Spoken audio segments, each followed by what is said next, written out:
Medicine is changing pretty dramatically and pretty quickly throughout the spectrum. In Missouri Baptist has a strong engagement with physicians and staff, trying to understand where to move and why. And payment reform is driving behavior in specific ways in different departments.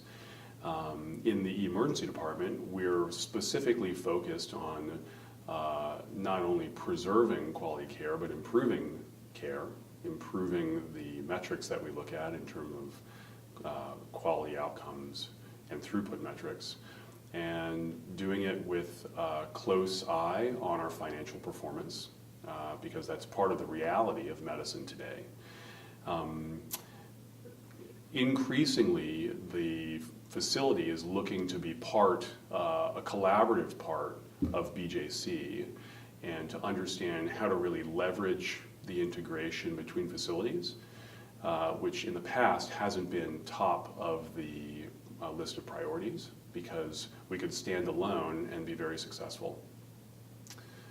But particularly as with payment reform, as clinical outcomes become more tight and difficult to reach, and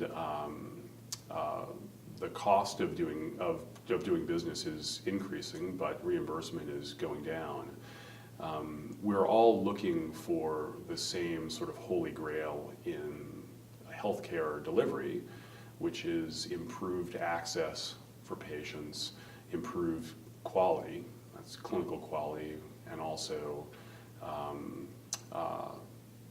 the perception of quality by patients. And that's part of the value proposition for Missouri Baptist, is the kindness and the supportiveness that you get along with the high quality medical care, but also to be able to deliver on those goals while improving the cost structure. That's a little difficult to get out. So we're looking to do several things that don't exactly line up in terms of strategy, but because we're able to